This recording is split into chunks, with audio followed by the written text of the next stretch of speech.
Le Cheikh Ibn Baz rahimahullah va nous donner les détails de cette leçon. Voici les détails de cette leçon. Premièrement, faire répéter l'attestation La ilaha illallah à un mourant. Il est légiféré de faire répéter La ilaha illallah au mourant conformément à la parole du prophète sallallahu alayhi wa sallam qui dit Laqinu mautakum La ilaha illallah rawahu Muslim. Faites répéter La ilaha illallah à vos morts. Le récit est rapporté par l'imam Muslim. Quand il dit à vos morts, c'est-à-dire aux mourants, ceux qui agonisent et dont les signes d'une mort proche sont percevables. Deuxièmement, lorsque l'on est assuré de sa mort, on lui ferme les yeux et on lui serre les mâchoires conformément à ce qui a été rapporté dans la sunna du prophète sallallahu alayhi wa sallam. Troisièmement, il est obligatoire de laver le mort musulman, sauf s'il est mort en plein champ de bataille. En effet, le martyr ne doit pas être lavé et on ne doit pas prier sur lui. On l'enterre dans ses habits, cela conformément aux actes du prophète sallallahu alayhi wa sallam lors de la bataille de Uhud. C'est donc la dernière leçon, la leçon 18, que le Cheikh Ibn Baz rahimahullah a évoqué ici, et il va citer tout ce qui est en rapport avec la préparation du mort, avec son lavage, son enterrement, et toutes ces questions qui sont très très très importantes et que le musulman doit apprendre. Le musulman ne doit pas rester dans l'ignorance. Vous n'êtes pas sans savoir que nous allons tous mourir. Allah subhanahu wa ta'ala a dit dans le verset 185 de Sourate Ali Imran, Kullu nafsin dha'iqatul maut. Toute âme goûtera à la mort. Le mort a des jugements qui nous ont été enseignés par la législation d'Allah tabaraka wa ta'ala. Nous devons savoir comment prendre soin de lui, comment le préparer, comment le laver, comment le vêtir du linceul, prier sur lui, comment invoquer sur lui ce qu'il faut dire, comment l'enterrer.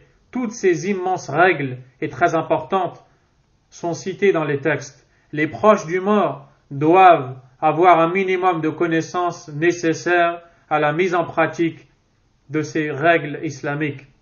Car lorsque l'on est ignorant de ces règles, et sachez d'ailleurs qu'un des domaines où il y a le plus d'innovation religieuse, c'est bien le domaine des funérailles, c'est bien le domaine de l'enterrement, c'est bien le domaine de la préparation du mort. Wal'iyadu billah.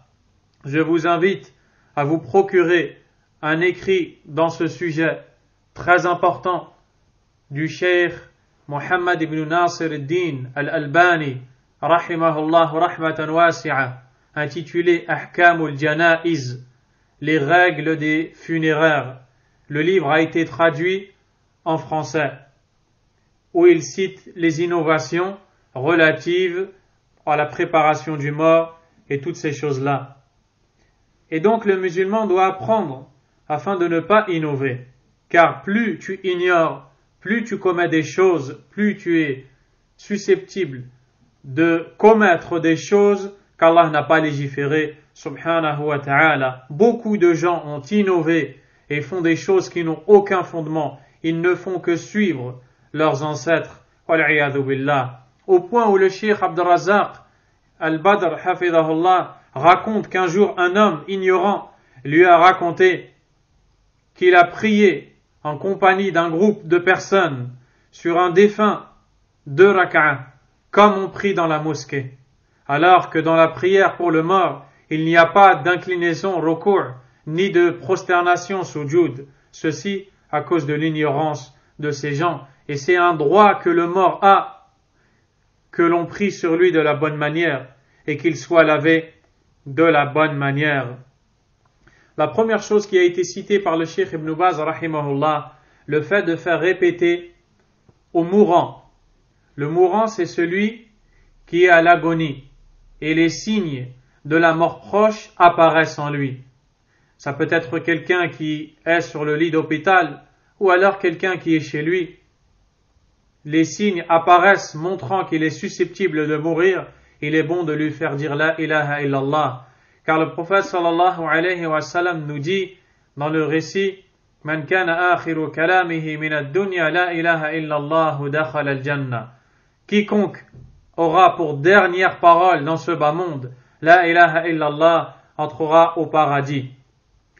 Cheikh Abdul Razak al-Badr nous dit il faut lui faire répéter ces paroles mais avec douceur. Il ne faut pas le brusquer ni le stresser de peur qu'il ne prononce pas ces paroles. Il faut prononcer la parole la ilaha illallah à côté de lui et attendre un peu, puis lui faire répéter et ainsi de suite. Deuxièmement, à partir du moment où on est sûr que la personne est bien morte, on lui ferme les yeux et on lui serre les mâchoires, conformément à ce qui est rapporté dans la sunna du prophète alayhi salatu wassalam. L'imam Muslim rapporte d'après Salama radiyallahu anha, elle dit Dakhala Rasulullah sallallahu alayhi wa sallam ala Abi Salama wa qad shaqqa basaruhu fa'aghmadahu. Le prophète sallallahu alayhi wa sallam est venu auprès de Abu Salama, c'est-à-dire au moment de l'agonie, et son regard s'est figé. Il s'est mis à lui fermer les yeux. Pourquoi? Car lorsque l'âme se sépare du corps, si les yeux sont ouverts à ce moment-là, les yeux regardent l'âme et la voient sortir. À ce moment-là, il faut lui fermer les yeux.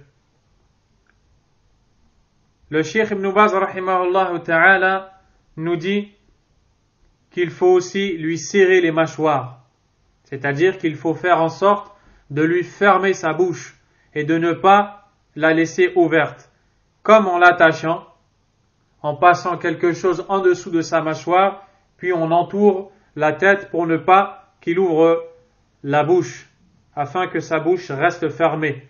Certains ont dit, afin que l'eau n'entre pas dans la bouche quand on va procéder à son lavage, et aussi pour ne pas que des impuretés pénètrent dans sa bouche.